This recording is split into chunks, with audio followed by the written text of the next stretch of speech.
Yesus. Orang-orang Farisi, mahkamah agama, membuat tipu muslihat untuk membinasakan Yesus. Itu pun dibinasakan oleh Yesus. Jadi adalah satu hal yang mustahil ketika Yesus datang sebagai utusan Tuhan, diberi misi untuk membinasakan perbuatan-perbuatan iblis, justru mati oleh perbuatan iblis. Ini saudara-saudara Kristen, saya katakan bahwa saatnya 2025 ini Anda menitip beratkan keimanan Anda terhadap akal Anda. Jangan dogma doktrin yang berupa cahaya yang datang ke bumi itu menurut Yesus adalah iblis. Jadi jangan Anda bangga, kami anak-anak terang tapi makan babi. Kami anak-anak terang tapi nyembah orang. Kami anak-anak terang tapi membatalkan hukum Tuhan yang datang kepada Bani Israel. Iblis itu terang.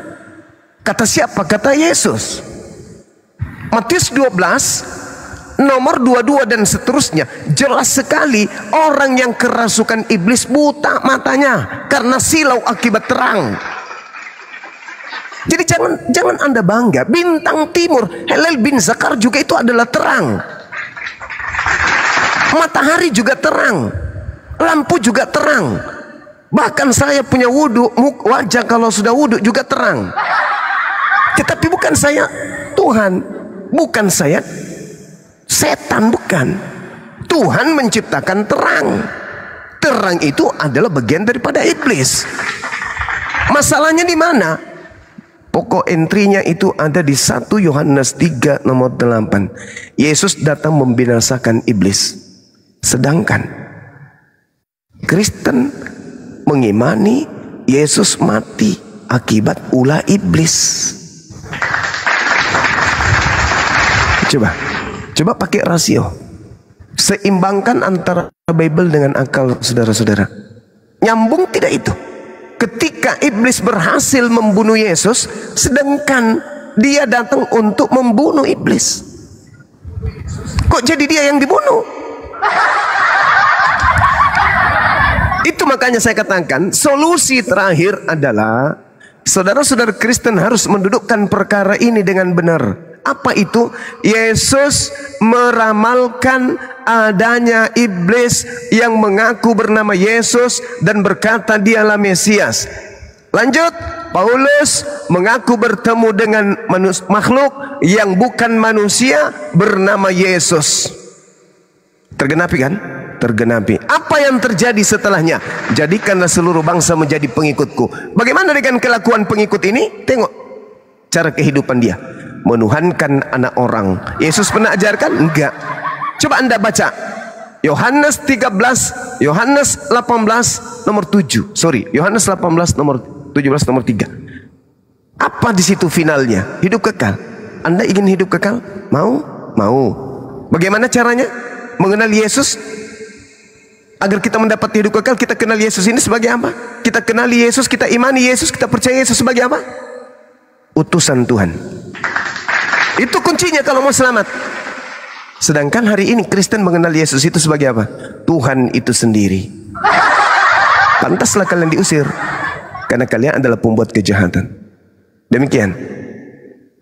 Brother, saya tanggapi ya, Anda menyebutkan di dalam Lukas 10 ayat 18 di mana malaikat itu adalah terang, ya. Salah.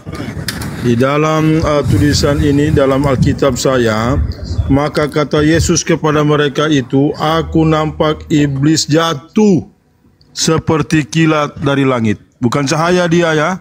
Dia jatuh seperti kilat. Ya. Bukan cahaya. Supaya kamu sadar, ya, brother. Bang Zuma. Ya, kilat itu bukan cahaya, bukan. Bukan cahaya. Salah ya? Kita. Kamu salah. Gugur kamu, ya. Iya. Nah, baru kedua, Astrampe itu bukan cahaya. Anda katakan tadi bahwa iblis, ya, Yesus Kristus itu, ya, salah kamu. Dan rencana iblis sampai dia disalib, tidak.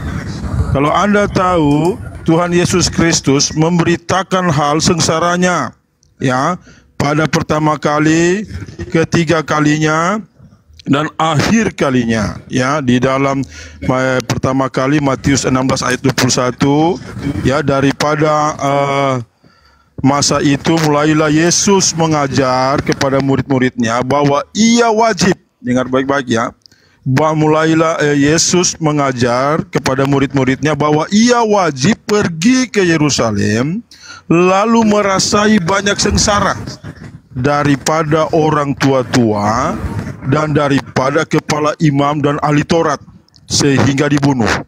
Kemudian ia bangkit pula pada hari yang ketiga. Ketiga kalinya, ya, Matius 20 ayat 18 sampai 15. Bahwa kita ini pergi naik ke Yerusalem dan anak manusia itu akan diserahkan ke tangan kepala imam dan ahli Taurat. Maka mereka itu akan menghukumkan dia mati. Ayat 19, lalu menyuruhkan dia ke tangan orang kafir. Lalu ia menyerahkan dia ke tangan orang kafir supaya ia diolok-olokannya dan disesanya serta disalibkannya, dan pada hari yang ketiga ia akan bangkit pula. Ya, akhir kalinya Matius 26 ayat 2 sampai 4. Kamu memang mengetahui bahwa 2 hari lagi akan ada hari raya Paskah dan anak manusia akan diserahkan supaya ia disalibkan. Maka pada masa itu berhimpunlah segala kepala imam dan orang tua-tua kaum itu di balai imam besar yang bernama Kayafas. Lalu berpakatlah mereka itu sama sendirinya hendak menangkap Yesus dengan muslihat supaya membunuh dia. Jelas ya? Ini Yesus sendiri yang berkata, ya, kepada saya dan Anda, supaya Anda sadar, ya, bukan rencana iblis. Ya, ini semua karena Yesus sudah tahu akan terjadi untuk Anda dan saya supaya kita selamat. Oke. Kita bongkar yang kebohongan dan sekaligus kebusukan doktrin dogma yang barusan kita dengarkan. Satu hal yang perlu dipahami oleh Kristen, bahwasanya Bible itu dituliskan puluhan tahun setelah keadaan berlanjut. Tidak dituliskan pada masa Yesus itu hidup, tapi dituliskan setelah iblis berkarya. Yesus terangkat ke langit, iblis kemudian melakukan aksi-aksi. Di dalam Matius 24 nomor 24, bahwasanya orang-orang pilihan pun tidak lepas daripada penyesatan iblis yang datang mengaku-ngaku Yesus. Nah, satu hal yang menarik kemudian, ketika Anda mencoba untuk membohongi publik dengan berkata bahwa kilat itu bukan cahaya. Di dalam bahasa Yunani, kilat itu disebut dengan kata astrape. Astrape itu cahaya, Bung. Halilintar, cahaya atau kilat. Hanya orang sedeng yang tidak mau mengimani atau tidak mau tahu kalau kilat itu cahaya. Nah, ini yang perlu Anda pahami. Anda gagal di situ. Anda telah melakukan kebohongan terhadap publik, dan itu memang cerminan dari ajaran agama saudara. Suka menipu, cerdik, licik, demi untuk menyampaikan misi iblis agar manusia terperdaya dan tunduk untuk menyembah dirinya. Nah, kita tidak perlu jauh, karena kalau Anda sampai mengutip Matius 26, semuanya akan terbongkar di sana. Cukup Anda memahami, karena Anda itu pendatang baru dalam kehidupan Yesus. Anda bukan pengikutnya, Anda bukan Bani Israel, Anda Kristen, penganut ajaran yang berasal dari Barat. Anda harus catat itu dulu. Sedangkan yang Anda harus tahu, kejadian pra penyaliban yang terjadi terhadap Yesus dan orang-orang yang ada pada zaman itu. Ketika orang-orang Yahudi mendatangi Yesus sejenak setelah mereka punya niatan untuk membunuh Yesus. Di Yohanes 8, aku tahu bahwa kamu adalah keturunan Abraham, tetapi kamu berusaha untuk membunuh aku karena firmanku tidak beroleh tempat di dalam kamu. Catat ini.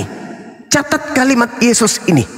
Ini Yesus yang adalah nabi, bukan Yesus yang adalah iblis. Catat ini. Kamu tidak memperoleh firmanku di dalam dirimu sehingga kamu ingin membunuhku. Dengan kata lain, Yesus menutup adanya nubuat tentang pembunuhan atau adanya penebusan dosa dari Tuhan dengan menjadikan dirinya sebagai korban. Yesus menutup pintu itu, tak ada lagi nubuat. Kenapa? Karena orang yang ingin membunuhnya justru dikatakan adalah orang yang tidak memperoleh firman di dalam dirinya. Tidak ada Yesaya di dalam diri orang tersebut. Tidak ada kemudian Yeremia di dalam tubuh mereka. Tidak ada Mazmur di dalam tubuh mereka. Jadi jangan pernah bermimpi bahwa nubuatan pembunuhan itu tertulis di kitab perjanjian lama. Karena kitab perjanjian lama adalah firman Elohim, firman Tuhan. Dan kata Yesus, kamu ingin membunuhku karena dalam dirimu tidak ada kitab perjanjian lama. Catat ini, 2025 kalian harus sehat semua. Kemudian data nomor 38-nya apa yang dikatakan oleh Yesus? Apa yang kulihat pada Tuhan, itulah yang kukatakan. Dan demikian juga kamu yang ingin membunuhku berbuat tentang apa yang kamu dengar dari bapakmu. Jadi Yesus punya bapak yaitu Elohim, dan yang ingin membunuh Yesus juga punya bapak yaitu iblis. Catat itu poin kedua dari Yohanes 8:37 dan 38. Poin ketiga, data nomor 39. Orang-orang ini ketika Yesus berkata bapakmu menginginkan agar engkau melakukan pembunuhan terhadap aku, sementara bapakku tidak menginginkan itu, maka orang-orang Yahudi menjawab, bapak kami adalah Abraham. Mereka ingin mencoba mengelabui Yesus. Kamu mengatakan bapak kami ingin membunuhmu. Tidak, bapak kami adalah Abraham. Lalu Yesus menjawab apa? Jikalau sekiranya kamu anak-anak Abraham, tentulah kamu mengerjakan pekerjaan yang diajarkan oleh Abraham. Adakah Abraham mengajarkan membunuh manusia menebus dosa? Bukankah Abraham diajarkan kemudian menebus dosa dengan darah domba binatang?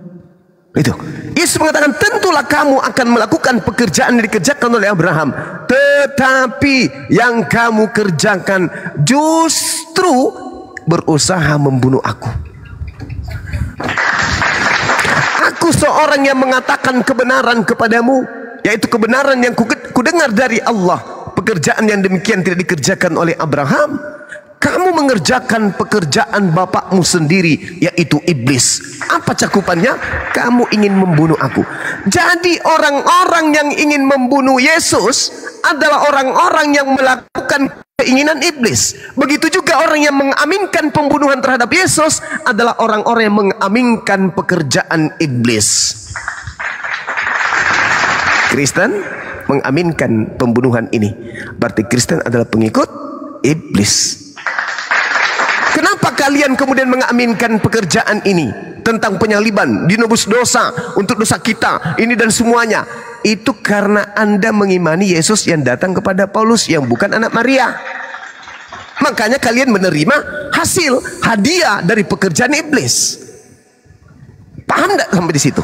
Saya berharap tahun 2025 kalian itu paham bahwa yang membunuh Yesus dan yang mengaminkan pembunuhan Yesus itu adalah gerombolan iblis. Wa ikhwanuhum yamudunahum fil ghayyi tsumma la yuqsirun. Itu jelas itu. Jadi kalian menginginkan bapak yang punya misi membunuh orang suci Yesus itu iblis. Berapa kali iblis mau dibunuh oleh Yesus? Berapa kali? Gagal, sampai pada akhirnya Yesus diangkat ke langit, yang dibunuh adalah penggantinya, dan Anda menyembah kemudian pengganti dari Yesus. Saya kira begitu, Bung. Ingat kembali ya, kamu belajar lagi saudara, yang disebut dalam kitab Lukas 10 nomor 18 itu adalah cahaya. Dalam bahasa Yunaninya astrape. Astrape itu artinya cahaya. Jangan membohongi publik.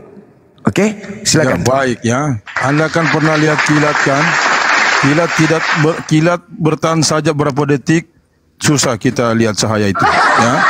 Supaya kamu tahu cahaya itu seperti apa ya, itu pertama. Saya jawab itu, kamu katakan tadi tidak ada di dalam perjanjian lama tentang penebusan. Supaya kamu sadar ya, saya baca ayatnya di dalam Matius. Perjanjian Lama Matius. Tidak, ini tentang ada di Keluaran 28, Keluaran 28 ayat 8, Yeremia 31 ayat 31, Sakaria 9 ayat 11. Ya, di sini di mana di dalam Matius 26 ayat 27 ya sampai ayat 28, lalu diangkatnya cawan minuman, diucapkannya syukur serta diberikannya kepada mereka itu sambil berkata, minumlah kamu sekalian dari cawan itu, karena inilah darahku, yaitu darah perjanjian baru, yang ditumpahkan karena orang banyak. Perjanjian Lama. Jalan ke ampunan dosa. Ya, Keluaran 24 ayat 8, Yeremia 31 ayat 31, Sakaria 9 ayat 11. Anda katakan tadi muslihat iblis? Tidak. Ini semua dari rencana Allah Tuhanmu. Baik. Di sini muslihat Yudas, saya baca ya, di dalam Matius 26 ayat 14 sampai dengan ayat 22, supaya kamu sadar ya. Kemudian pergilah seorang dari antara ke-12 murid itu yang bernama Yudas Iskariot kepada segala kepala imam, serta berkata, apakah hendak kamu beri aku jikalau aku menyerahkan Yesus kepadamu? Maka mereka itu pun menimbang 30 keping perak baginya. Daripada waktu itu Yudas mencari suatu ketika yang baik akan menyerahkan dia kepada mereka itu. Ayat 17 ya. Pada hari yang pertama daripada hari raya roti yang tiada beragi, datanglah murid-murid itu kepada Yesus, katanya, kemanakah Tuhan suka kami menyediakan bagi Tuhan makanan Paskah? Maka kata Yesus, pergilah kamu ke dalam negeri kepada si anu itu, katakanlah kepadanya itu, kata guru demikian, ajalku sudah dekat, maka di dalam rumahmu aku hendak makan Paskah beserta dengan murid-muridku. Maka diperbuatlah oleh murid-murid itu seperti Yesus berpesan kepada mereka itu, serta menjadikan Paskah itu. Setelah hari malam, duduklah Yesus makan bersama-sama dengan ke-12 murid itu. Sedang mereka itu makan, maka berkatalah Yesus, sesungguhnya aku berkata kepadamu, bahwa seorang dari antara kamu akan menyerahkan aku. Maka berdukacitalah mereka itu amat sangat. Lalu masing-masing pun mulai berkata kepadanya, ya Tuhan, hamba inikah? Maka jawab Yesus serta berkata, bahwa orang yang mencelupkan tangannya ke dalam pinggang sekaligus dengan aku, itulah dia yang akan menyerahkan aku. Maka anak manusia pergi juga, sebab sudah tersurat halnya. Tetapi wahai bagi orang itu yang menyerahkan anak manusia, alangkah baiknya bagi orang itu jikalau tiada ia dilahirkan. Ya, ini rencana Allah Tuhanmu, bukan iblis ya.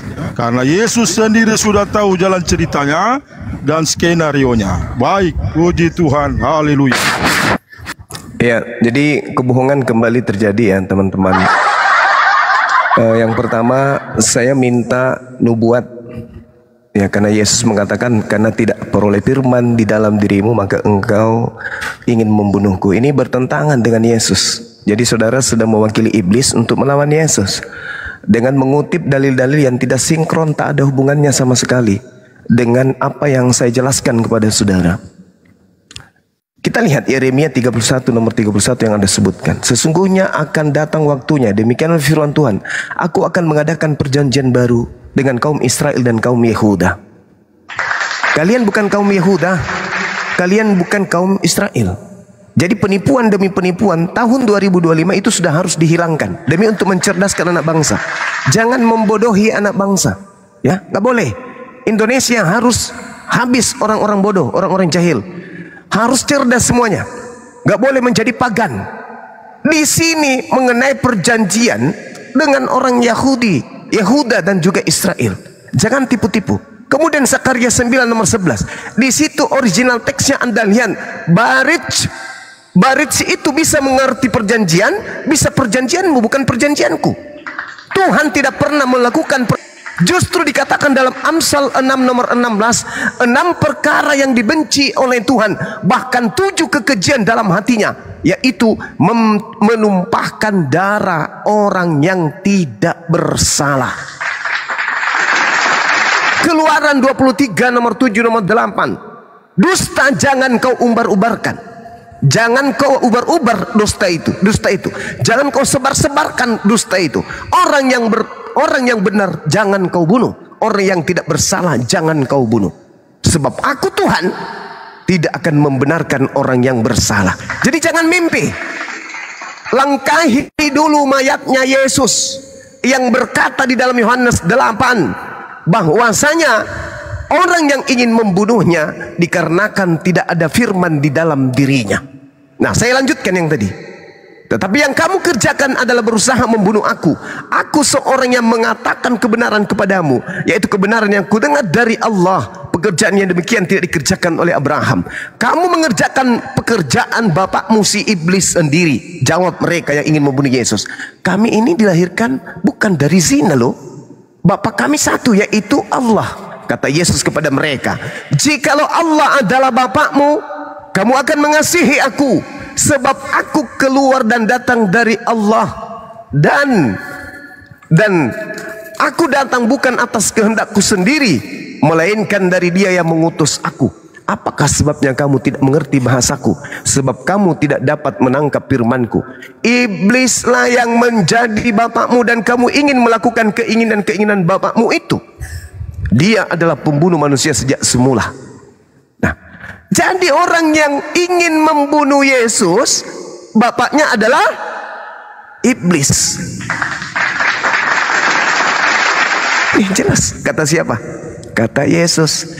Jadi kebohongan-kebohongan Anda di tahun-tahun yang lalu, tahun 2025 ini tolong jangan lagi diumbar, jangan lagi dipamer depan publik kayak begini, jangan. Kilat bukan cahaya. Kilat bukan cahaya. Jadi saudara, sekali lagi saya katakan, saya simpulkan, jangan terlalu panjang kita ya, nanti bingung yang dibawa. Saya simpulkan, orang yang punya misi membunuh Yesus adalah orang yang menjalankan misi iblis. Orang yang menerima penyaliban sebagai konsep keselamatan adalah orang yang menerima hadiah dari iblis. Maka yang kalian sembah adalah iblis, bukan anak Maria yang adalah nabi bagi Bani Israel.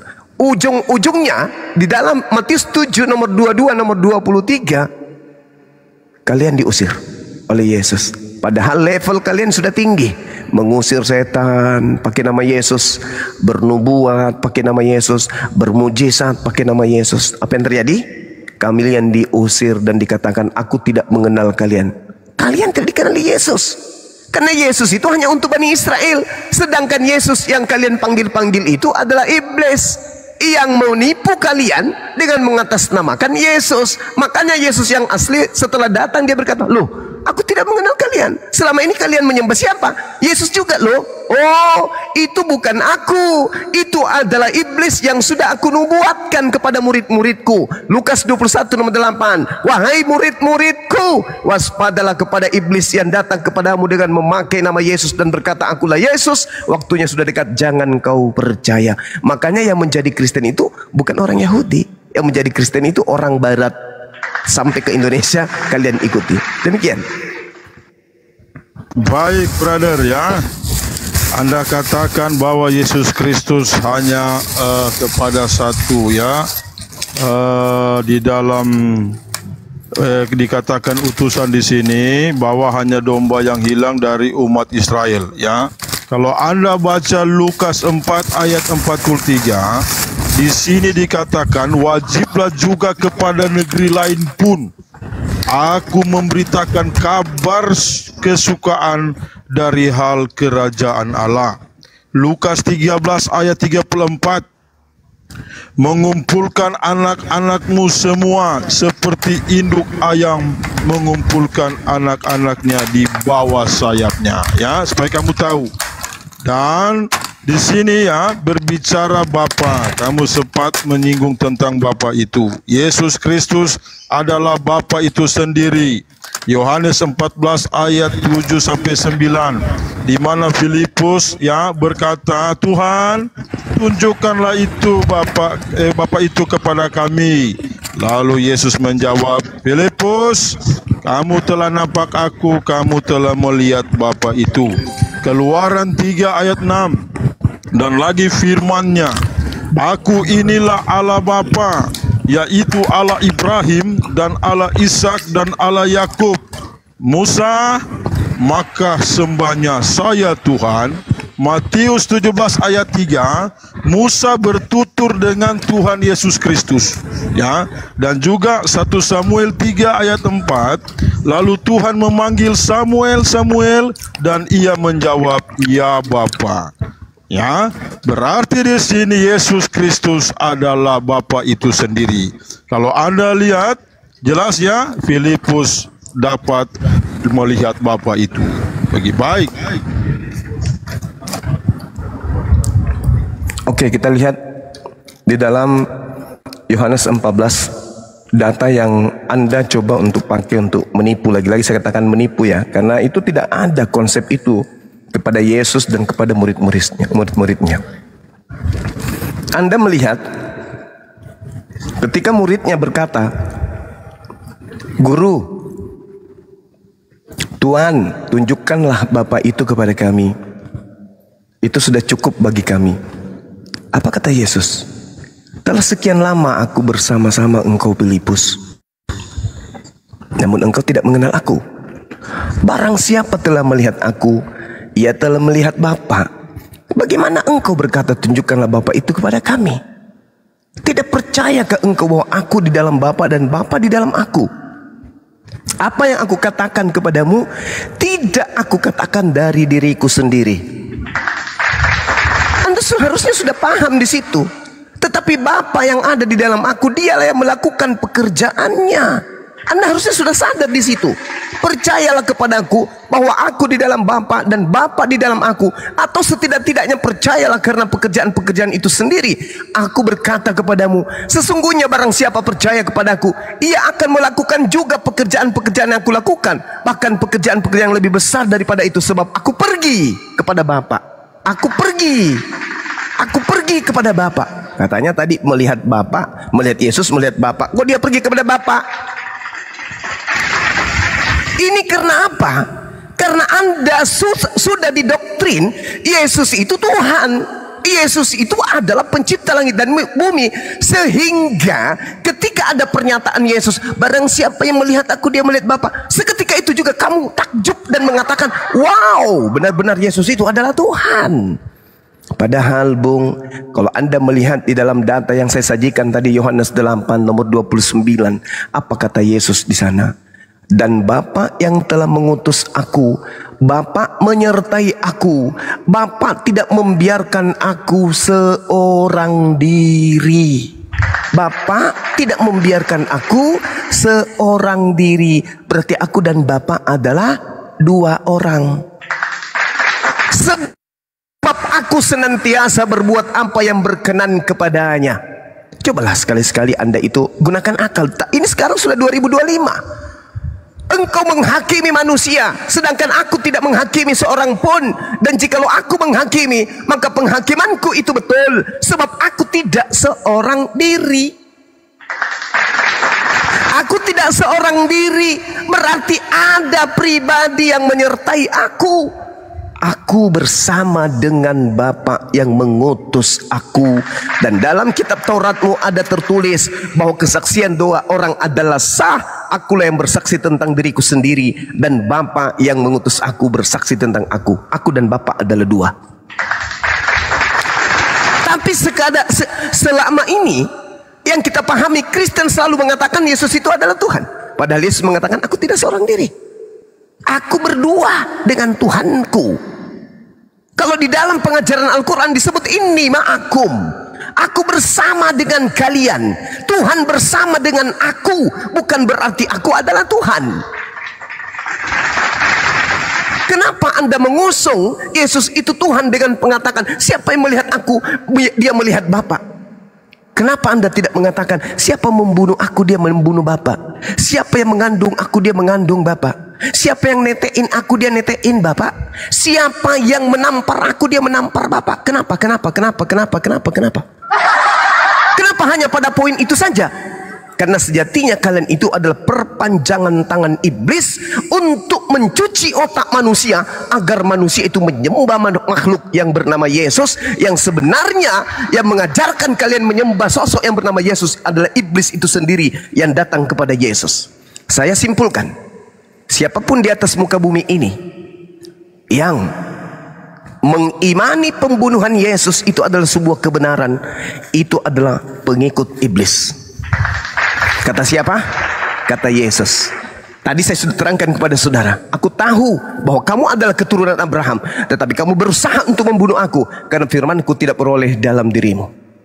Ya, tidak beroleh dalam. Ada tamu saja, tidak lama lagi saya balik. Ya. Tunggu ya. Satu kebohongan yang saudara jual di sini, ketika Anda berkata Musa berbicara kepada Yesus, itu orang Yahudi kalau dengar itu muntah darah. Karena itu adalah kebohongan yang dijual oleh Barat ke dunia non-Yahudi. Ingat kata orang Yahudi di dalam Kisah Para Rasul 24 nomor 5. Paulus ini adalah penyakit sampar. Dia telah menyesatkan orang-orang Yahudi di seluruh dunia yang beradab. Dan dia adalah tokoh dari agama Kristen. Itu yang kamu ikuti kan? Nah itu, jadi Anda pengikut penyesat orang-orang Yahudi. Makanya orang Yahudi tidak percaya dengan agama Kristen, sekte apapun dari kalian tetap aja dianggap sampah oleh orang Yahudi. Demikian.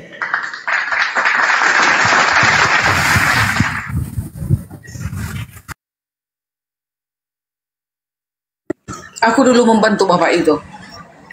Di sini tadi ku catat Alkitab ditulis setelah iblis berkarya. Anda Kristen ajaran dari Barat. Adakah ajaran penebus dosa? Yes. Apakah enggak tahu Bang Juma di kalian ada penebus dosa? Hadis Muslim nomor 4971. Diterimanya taubat orang yang membunuh banyak manusia di hari kiamat kelak. Sekelompok dan kaum muslimin akan datang membawa dosa mereka sebesar gunung. Lalu Allah mengampuni dosa-dosanya. Kemudian dibebankannya kepada orang Yahudi dan Nasrani. Itu cara kalian untuk apa? Penghapusan dosa. Membawa dosa mereka sebesar gunung. Dosa kalian sebesar gunung akan ditimpakan kepada Nasrani dan Yahudi. Apa itu? Mending seperti kami. Yang menebus kami adalah siapa? Tuhan itu sendiri. Dikatakan di dalam Yesaya 43 ayat 11. Aku adalah Tuhan dan tidak ada juru selamat selain daripada aku. Yesaya 43 ayat 14. Beginilah firman Tuhan penebusmu yang maha kudus Allah Israel. Yesaya 44 ayat 6. Beginilah firman Tuhan Raja penebus Israel, Tuhan semesta alam. Dia penebus. Itulah melalui siapa? Firman-Nya yang menjadi manusia. Itulah Yesus. Yesaya 53 ayat 10. Tetapi Tuhan berkehendak meremukkan dia dengan kesakitan. Dan apabila menyerahkan dirinya sebagai korban penebus salah, ia akan melihat keturunannya, umurnya akan lanjut, dan kehendak Tuhan akan terlaksana olehnya. Yesaya 43 ayat 14. Beginilah firman Tuhan penebusmu yang maha kudus Allah Israel. Nah, Allah itu penebus. Sudah ada tercatat di dalam Yesaya. Makanya dikatakan berimanlah engkau kepada kitab-kitab para nabi. Yesaya ini kitab para nabi. Kenapa nggak ada di buku kalian? Makanya kalian nggak tahu tentang penebusan. Karena tidak ada di buku kalian. Tidak ada kitab kalian, kitab Yesaya. Nah begitu. Ayat selanjutnya. Yesaya 52 ayat 3. Sebab beginilah firman Tuhan. Kamu dijual tanpa pembayaran, maka kamu akan ditebus tanpa pembayaran juga. Yesaya 53 ayat 5. Tetapi sekarang apakah lagi urusanku di sini? Demikianlah firman Tuhan umatku. Sudah dirampas begitu saja. Mereka yang berkuasa atas dia memegahkan diri. Demikianlah firman Tuhan dan namaku terus dihujat sepanjang hari. Siapa yang menghujat-hujat Tuhan itu sepanjang hari? Kalian kan? Kami nggak menghujatnya. Yesaya 53 ayat 6. Sebab itu umatku akan mengenal namaku dan pada waktu itu mereka akan mengerti bahwa akulah dia. Akulah dia. Kan itu katanya sih, kata Yesus kepada si Filipus itu, akulah dia. Nah, akulah dia yang berbicara. Ya, aku. 1 Timotius 2, ini perjanjian baru. Tadi semua yang kubacakan di perjanjian lama tentang penebusan. Sekarang 1 Timotius itu dinubuatkan di perjanjian lama, lalu digenapi di perjanjian baru. 1 Timotius 2 ayat 6. Yang telah menyerahkan diri sebagai tebusan bagi semua manusia. Itu kesaksian pada waktu yang ditentukan. Efesus 1 ayat 7. Sebab di dalam dia dan oleh darahnya kita beroleh penebusan, yaitu pengampunan dosa menurut kekayaan kasih karunia-Nya. Ayat 8, yang dilimpahkannya kepada kita dalam segala hikmat dan pengertian. Ayat 9, sebab ia telah menyatakan rahasia kehendaknya kepada kita sesuai dengan rencana kecelakaannya, yaitu rencana kecelakaan dari semua telah ditetapkannya di dalam Kristus. Itulah dia sebagai korban penebus salah di dalam Lukas 22 ayat 44. Dalam ketakutan, Kristus menempatkan dirinya sendiri pada bagian yang harus dilaksanakan, dan ia sedang memasukinya sekarang untuk menyerahkan dirinya sebagai korban penebus salah. Ayat terakhir, Galatia 3 ayat 13. Kristus telah menebus kita dari kutuk hukum Taurat dengan jalan menjadi kutuk karena kita, sebab ada tertulis, terkutuklah yang digantung di kayu salib. Nah, makanya Yesus itu dikatakan seperti itu karena yang dikutuk itu adalah kutuk dosa. Tadinya kita manusia ini karena saking jijiknya Allah itu melihat kita, dosa kita sudah semakin banyak, semakin meninggi sampai menggunung, maka kita harus mempunyai perantara. Itulah Yesus Kristus. Begitu guys. Terima kasih. Oke, baik. Jadi yang pertama, Al-Quran sudah menjelaskan bagi umat Islam itu adalah sebuah keuntungan. Menjadi Islam adalah sebuah keberuntungan. Intinya masuk Islam pasti beruntung. Itu dulu. Terlepas bagaimana Kristen memahami hadits, itu karena kelemahan ilmu yang mereka miliki. Qad aflahal mu'minun. Beruntunglah orang-orang beriman. Ini kata Allah, alladzina hum fi salatihim khashi'un, yaitu orang yang khusyuk di dalam salatnya. Mereka lah orang-orang yang mewarisi, ulaika humul warithun alladzina yarithunal firdaus hum fiha khalidun, yaitu mewarisi surga Firdaus, mereka kekal di dalamnya. Ini dulu yang harus dicatat. Belum meninggal umat Islam itu mereka sudah beruntung. Mereka sudah punya warisan di surga. Yang namanya warisan milik kepribadian, hak prerogatif sang pewaris.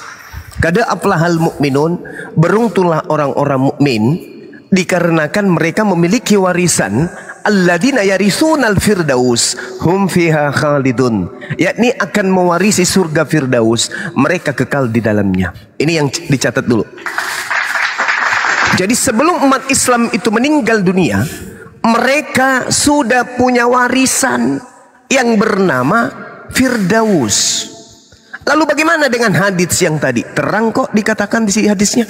Jelas kok bagi kita yang beriman, bagi kita yang berakal. Nabi Muhammad SAW bersabda, di hari kiamat kelak, sekelompok dari kaum muslimin akan datang membawa dosa mereka sebesar gunung. Lalu Allah mengampuni dosa-dosanya. Titik. Umat Islam datang membawa dosa sebesar gunung, lalu Allah hapuskan dosa-dosanya. Allah hapuskan dosa-dosanya. Urusan Allah kemudian adalah dosa itu mau dilemparkan ke batu, dosa itu mau dilemparkan ke kucing, ke ayam, ke gajah, ke Kristen, ke Katolik, ke Buddha, Hindu. Itu urusan Allah, bukan urusan kami umat Islam. Kemudian Rasulullah mengatakan, setelah dosa-dosa itu dihapuskan, ya umat Islam sudah merdeka dong. Al-Quran mengatakan, yauma yajma'ukum liyaumil jam'i dzalika yaumut taghabun faman yu'min billah wa ya'mal shalihan yukaffir anhu sayyi'ati wa wa yudkhilhu jannah tajri min tahtihal anhar khalidina fiha abada zalikal fawzul azim. Ingatlah pada hari ketika kiamat Allah mengumpulkan manusia. Itulah hari bagaimana dosa-dosa diungkapkan oleh Allah. Dan barang siapa beriman kepada Allah dan mengerjakan kebajikan ketika ia hidup, dia beramal saleh, maka Allah akan menghapuskan dosa-dosanya dan memasukkannya ke dalam surga. Mereka kekal di dalamnya selama-lamanya. Itulah kemenangan yang agung. Jelas ini. Jadi ketika umat Islam mati bawa dosa, datang kepada Allah, sebesar gunung pun dosanya telah dihapuskan oleh Allah. Selanjutnya dosa itu mau dilemparkan ke gunung, dosa itu mau dilemparkan ke rumah, ke gedung, ke sungai, ke laut, ke langit, ke malaikat, ke setan, ke Kristen, itu urusan Allah. Yang jelas dosa-dosa umat Islam diampuni dulu. Lalu Allah melimpahkan kemudian dosa-dosa itu kepada orang kafir, itu urusan Allah. Kemudian dibebankannya kepada orang-orang Yahudi dan Nasrani. Lalu kemudian Rauh berkata, aku tidak tahu dari siapa keraguan ini. Abu Darda kemudian berkata, maka hal ini diceritakan kepada Umar bin Abdul Aziz. Lalu beliau bertanya, apakah bapakmu menceritakan hal ini dari Nabi Muhammad SAW? Kemudian sahabat Umar bin Abdul Aziz menjawab, ya, Nabi Muhammad telah menceritakan itu kepada aku. Bahkan Nabi Muhammad SAW bersabda, tidaklah seorang muslim meninggal kecuali Allah akan memasukkan, memperlihatkan ke dalam tempat neraka Yahudi dan Nasrani. Orang-orang Islam ketika meninggal, Allah akan memperlihatkan, ini loh nerakanya orang Yahudi, ini loh nerakanya orang Nasrani. Rasulullah SAW bersabda, tidaklah seorang mukmin meninggal kecuali Allah Azza wa Jalla akan menggantikan tempatnya di neraka dengan orang Yahudi dan Nasrani. Kenapa demikian? Karena Allah telah mengampuni dosa-dosa umat Islam. Karena umat Islam adalah umat yang beruntung. Kada aflahal mu'minun ulaika humul warithun alladzina yarisuna al-firdaus hum fiha khalidun. Sekarang permasalahannya adalah ketika ini sudah diketahui bahwa umat Islam itu adalah umat yang beruntung, kenapa enggak masuk Islam? Kalau sudah tahu bahwa dosa-dosa umat Islam akan dihapuskan dan dosa-dosa itu akan diberikan kepada orang Yahudi dan Nasrani, kenapa tidak masuk Islam? Kenapa masih Kristen? Kalau sudah tahu bahwa di dalam Matius 7 nomor 22 nomor 23 Yesus akan mengusir orang yang menyembahnya, yang mengusir setan bermujizat bernubuat pakai namanya, kenapa masih Kristen? Jawabannya, karena iblis telah mempenjarai dan telah memperangkap dan telah memborgol dan telah memperdaya menipu Anda. Iblis tidak reda, iblis tidak mau kehilangan pasukan. Maka sebesar apapun kebenaran yang ditorehkan Al-Quran dan sepalit apapun Bible menceritakan Kristen akan diusir ke neraka, iblis tidak akan tinggal diam. Dia tidak akan rela kemudian pengikutnya seperti Budarni melepaskan kemudian iblis itu. Ini jelas nih. Jadi sekali lagi saya katakan, kalau mau beruntung, kada aflahal mukminun, menjadilah orang mukmin. Karena orang mukmin ulaika hum warisun, mereka mewarisi surga Firdaus, mereka kekal di dalamnya. Sedangkan Kristen mewarisi neraka Jahannam. Matius 23 nomor 15. Silakan. Oke, beruntunglah orang-orang yang beriman. Itulah kami pengikut Injil. Nah, di dalam hadis tadi dikatakan bahwasanya dosa-dosa kalian akan dibebankan kepada umat Yahudi dan Nasrani. Sementara di dalam Quran surat 2 ayat 62 dikatakan, sesungguhnya orang-orang yang beriman, beruntunglah orang-orang beriman ya, sesungguhnya orang-orang yang beriman, orang-orang Yahudi, orang-orang Nasrani, dan orang-orang Sabi'in, siapa saja di antara mereka yang beriman kepada Allah dan hari akhir dan melakukan kebajikan, mereka mendapat pahala dari Tuhannya ya, Tuhannya orang Nasrani, Tuhannya orang Yahudi. Tidak ada rasa takut pada mereka dan mereka tidak bersedih hati. Makanya dikatakan juga di dalam Quran surat Al-Imran 55, pengikut Isa, pengikut Injil akan ditinggikan kelak di akhir zaman. Karena apa? Pengikut Injil ini kami umat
Teman-teman YouTube gimana, aman?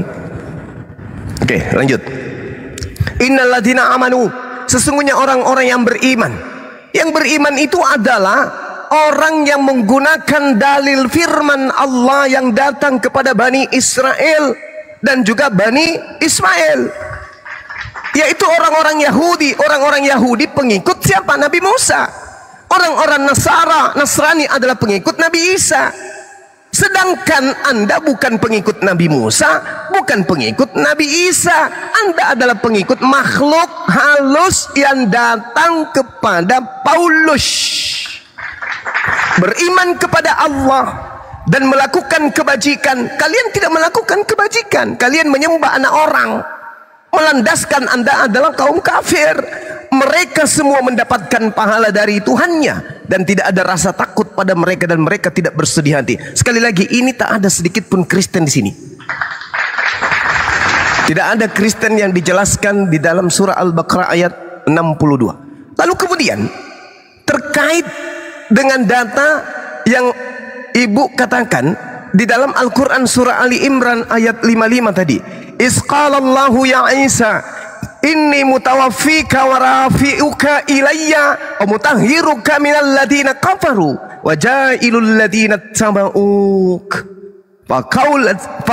fauqal ladina kafaru ila yaumil qiyamah. Dalilnya begitu. Maaf saya ditegur kalau saya salah ayat. Di situ Allah Subhanahu wa taala berfirman kemudian, wahai Isa, aku mengambilmu, aku mengangkatmu kepadaku. Tidak ada penyaliban. Nabi Isa diangkat. Mazmur 91. Nabi Isa diangkat, tidak terjadi penyaliban. Kristen terjadi penyaliban.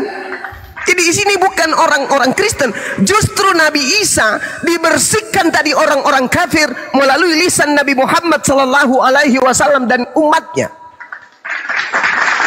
Isqalallah ya Isa, inni mutawaffika wa rafi'uka ilayya wa mutahhiruka minal ladina kafaru wa jailul ladina tama'uk fawqal ladina kafaru ila yaumil qiyamah summa ilayya marji'ukum fahkumu bainakum fima kuntum fihi takhtalifun.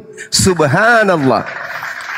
Nabi Isa dibersihkan dari orang-orang kafir melalui lisan murid-muridnya Bani Israel, dilanjutkan lisan Nabi Muhammad, dilanjutkan lisan para sahabat dan kaum muslimin dan muslimat sedunia, serta mensucikanmu dari orang-orang kafir dan menjadikan orang-orang yang mengikutimu di atas orang-orang kafir hingga hari kiamat. Siapa yang mengikuti Nabi Isa alaihissalam? Umat Islam rahmatan lil alamin. Kemudian kepadaku engkau kembali, lalu aku beri keputusan tentang apa yang kamu perselisihkan. Nah, Allah terkait dengan orang-orang kafir, walladzina kafaru lahum naru jahannam. Jadi kalau umat Islam kada aflahal mu'minun, kata Allah, ulaika humul warithun alladzina yarithunal firdaus hum fiha khalidun.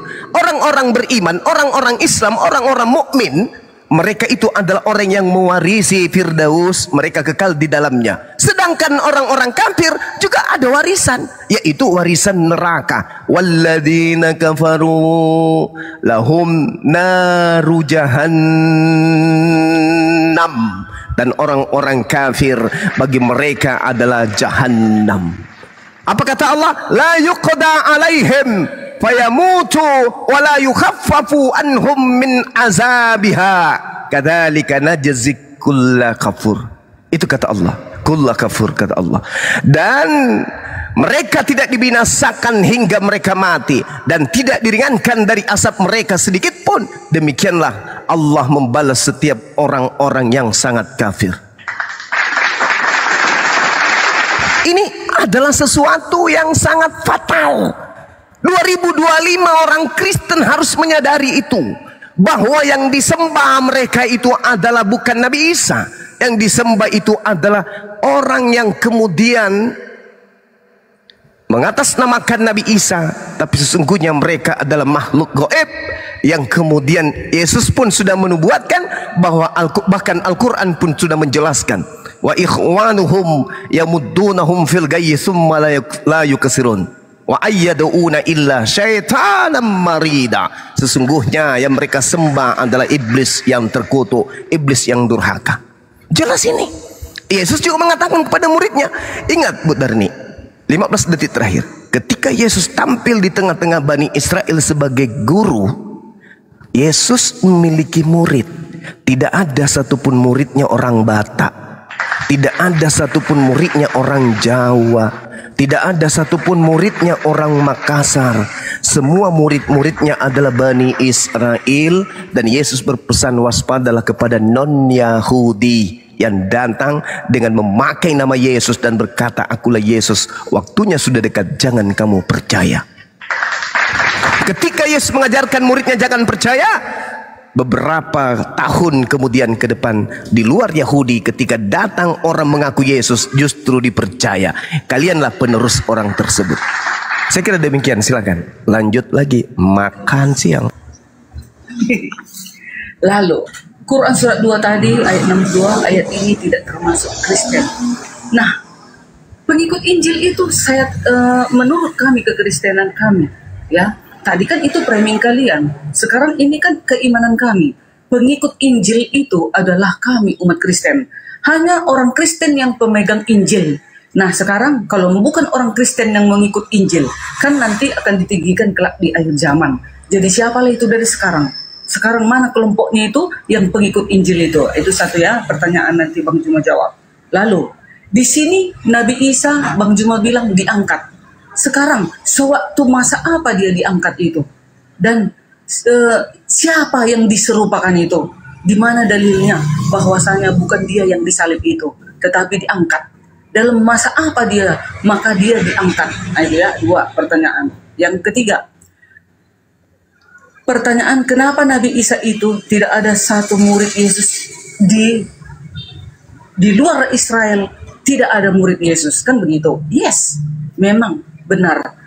Di luar dari Bani Israel tidak ada murid Yesus yang awal, mula-mula, ya.